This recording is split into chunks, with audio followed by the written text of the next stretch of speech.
Visiting Germany this autumn of 1930, it's not easy if you're a newcomer to be sure about what you see.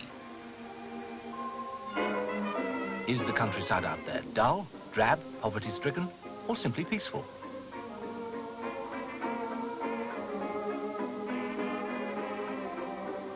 Do these flats house a contented working class or a revolutionary proletariat? Are these factories typical of German industry or the exception? Are these middle-class Germans as confident and well-off as they look? Like many countries today, Germany shows several faces at once, nowhere more clearly than here in Berlin, the capital where anything goes if you've got the money. Liebling, mein Herz lässt dich grüßen, nur mit dir allein kann es glücklich sein. All meine Träume, die süßen, leg ich in den Brust mit hinein. Lass nicht die Tage verfließen, bald ist der Frühling dahin.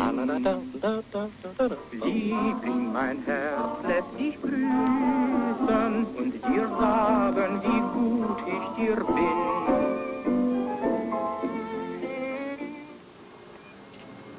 By day, you can see the big difference between the haves and have-nots in this time of depression.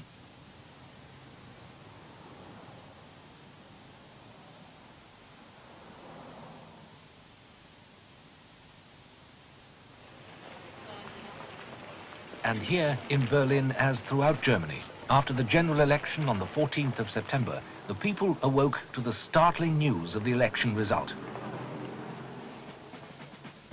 Adolf Hitler and his party, the National Socialist German Workers' Party, have made a spectacular breakthrough at the polls.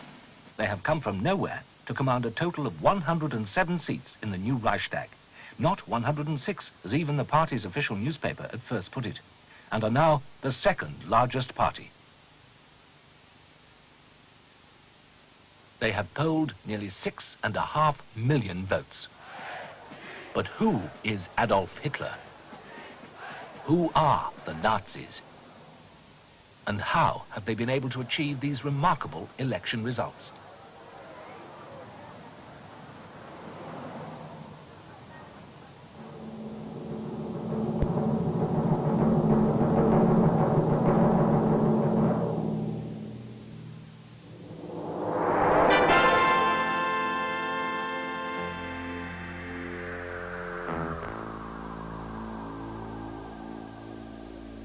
Adolf Hitler, leader of the Nazi Party, now mixes with rich industrialists and claims that millions stand behind him.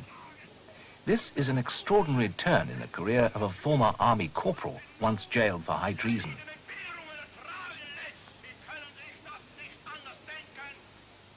It all began just after the Great War had ended. Germany had been defeated and had lost 2 million dead fighting on two fronts. At home, tens of thousands had died of cold and starvation as the Allies blockaded the country.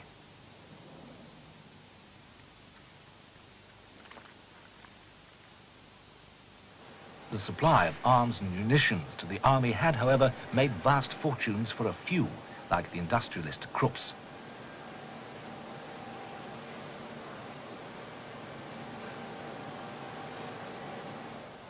As the war ended, Berlin was in revolution. And there were riots in many cities, especially in central Germany and in Bavaria, as the new Weimar Republic was set up, under Ebert as president.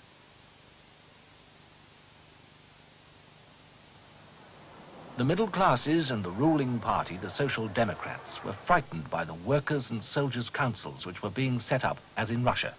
They feared a Soviet revolution. The army crushed the Berlin Revolt. It was called Bloody Week.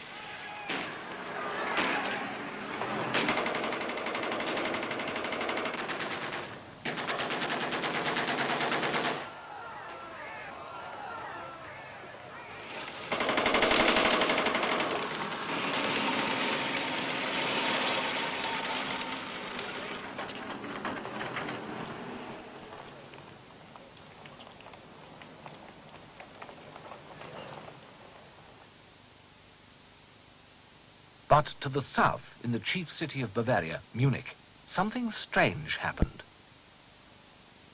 In Munich, without fighting or bloodshed, a council of revolutionary committees ruled the city as an independent socialist republic for 6 months. Then it was crushed by troops from North Germany. They used terror to destroy support for the socialists. They feared they might be in the pay of Russia. With everyone looking for Reds under the bed, several shadowy organizations came out of hiding.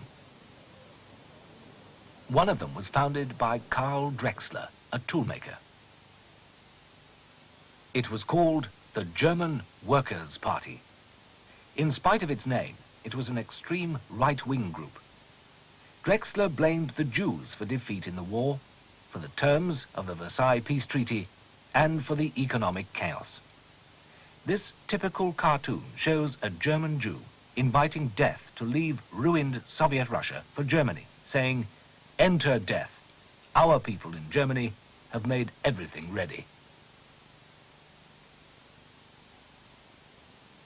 Of course, these were lies, and few people even bothered to listen to what Drexler was saying. But Adolf Hitler, a corporal in the Bavarian army and a propaganda official, did listen. He saw that this anti-Jewish attitude, called anti-Semitism, could become a powerful political weapon.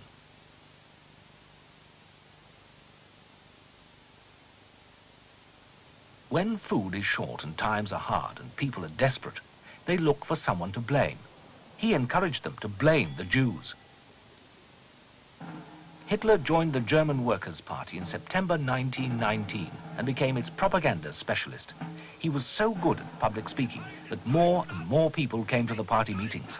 Hitler quickly took over as leader. In 1920, he added National Socialist to the party's name to give it nationwide appeal. And the National Socialist German Workers' Party, the NSDAP, got the nickname Nazi Party. Next year, he was formally elected as Führer, leader of the movement. Soon the party's aims were being backed up by his stormtroopers. There were clashes with the supporters of other extremist political parties, especially with the communists.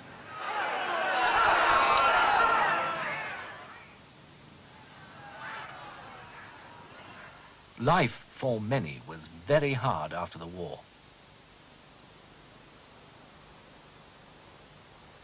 By 1923, the value of money had fallen so fast that it was worth more when sold by weight as scrap paper.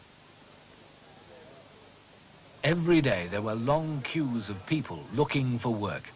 At such a time, many were ready to listen to anyone who said he had all the answers. By the summer of 1923, Hitler had built the Nazis into a powerful organization with some 55,000 members.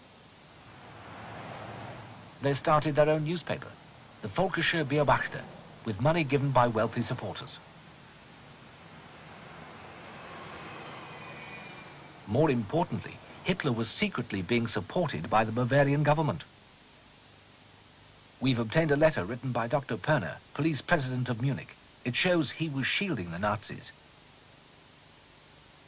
He writes to two leading right-wing politicians that Hitler is an extraordinarily skillful and powerful promoter of our common cause. He is a most powerful organizer and is known as the best speaker of the National Socialist Party in the whole of Bavaria. I'm sure he will be of the utmost service. And a secret report from the Home Office in Berlin shows that the Nazi Party received large contributions from the Bavarian Confederation of Industry because the Nazis promised to smash the trade union movement.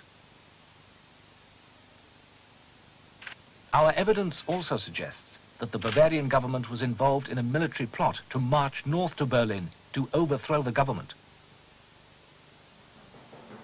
This plan fell through, but Hitler and his stormtroopers with General Ludendorff instead tried to take over Munich on the 9th of November 1923. It was a fiasco. 14 were killed. Ludendorff and Hitler were arrested and tried for high treason. The trial was a political sensation. Hitler was given the minimum possible sentence of 5 years on the understanding that he'd be out on probation after about 6 months. He was imprisoned in Landsberg Castle. In December 1924, Hitler was released from prison after 9 months, and he set about rebuilding the party, which during his time in prison had split into a number of squabbling groups. His chief lieutenants were Julius Streicher, who hated Jews, Rudolf Hess, his private secretary, and Dr. Goebbels, a propaganda expert.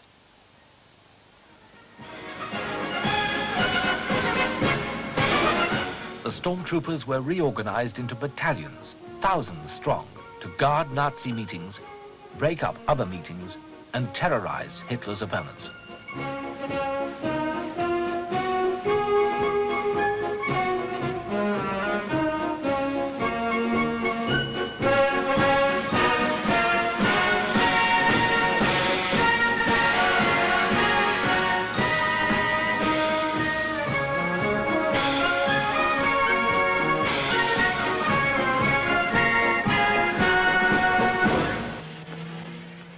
But by now, the workers were better off.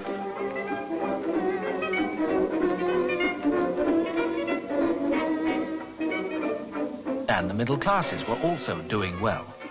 American money under the Dawes Plan had helped restore the German economy. The coalition government got renewed support. Nothing went right for the Nazis. There was little public interest now in their wild propaganda. In May 1928, the Nazis made little impact on the national elections, but there had been a change. Before 1928, most Nazi supporters lived in the small towns and cities of southern Germany. Now, for the first time, the Nazis had gained much of their support from northern Germany and from mainly country areas. Why did this change take place? Could the Nazis take advantage of this small success? Under what conditions might Nazism spread to the towns where the socialists, the communists, or the government parties were powerful? Why, only 2 years later, have the Nazis become a major force?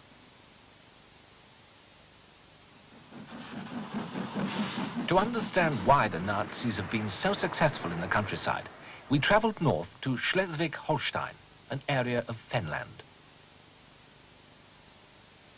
Most of the people are peasant farmers, fiercely independent men and women whose small holdings are rarely more than 5 hectares. Here, as in the rest of northern Germany, 1927 was a year of poor harvests. But an outbreak of foot and mouth disease and a sudden collapse in the market for agricultural products soon threatened peasants with ruin.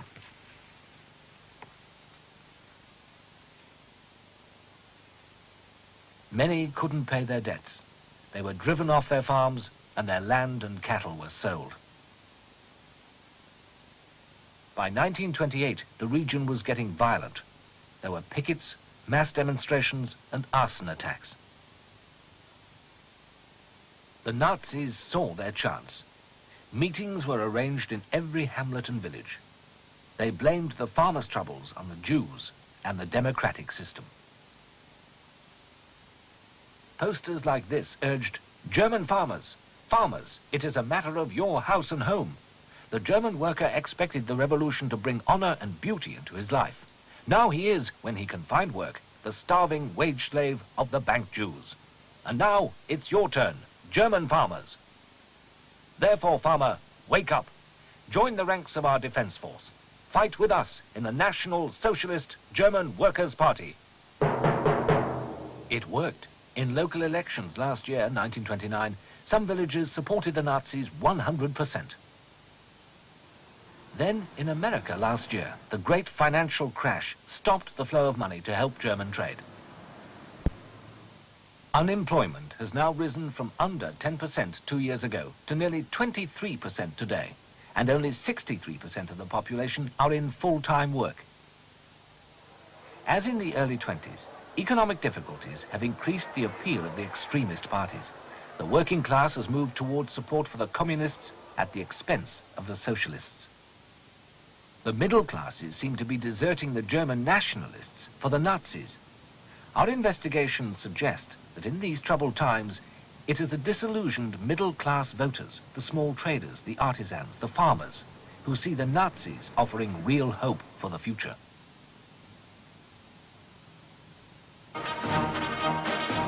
And above all, it's people below the age of 35 who come out into the squares to listen to what the Hitler movement has got to say.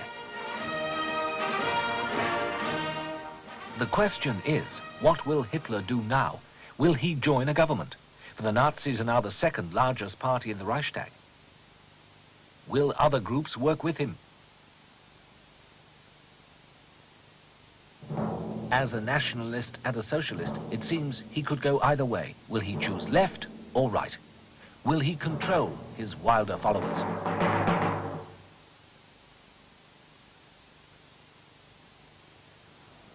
The past year has provided some pointers to the future. Until now, most people have dismissed the Nazis as hooligans. Whether right or left-wing hasn't always been clear. But now it seems that the conservatives are worried by their loss of support to the Nazis. They're trying to build bridges to Hitler and his party, in spite of their dislike of their revolutionary speeches and the Nazi stormtroopers.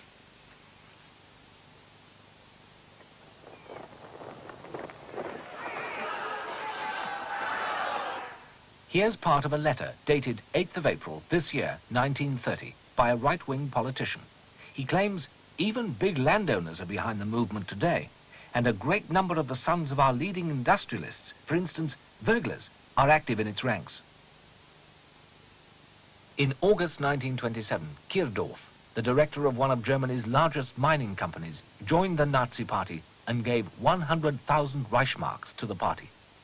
How much is Hitler getting from these people?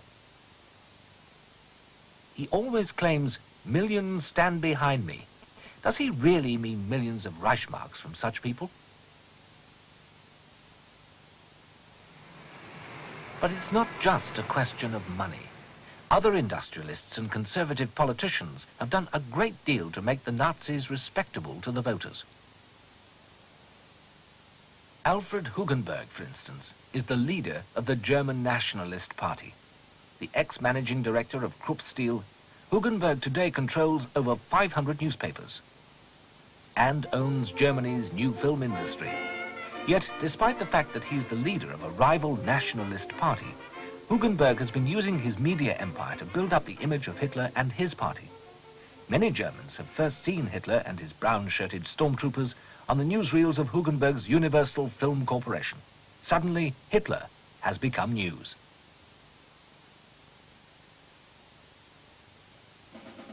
There's no doubt that these right-wing politicians and industrialists are hoping to use the Nazis as a defense against the growing power of the communists. There's a constant fear that through the communists, Russia might get control over what happens here in Germany. In his early career, before the attack that failed in Munich, Hitler was clearly content simply to beat the drum for other nationalist leaders. But Hitler is now the leader of the largest right-wing party in Germany. His stormtroopers seem a powerful force. The other parties seem uncertain. Will Hitler be content to go on in a secondary role? Will he seek power for himself? Some see him as the savior of Germany and will go on voting for him. Others see him as a terrible danger, the tiger at the gate, and are asking his new supporters, can you ride the tiger?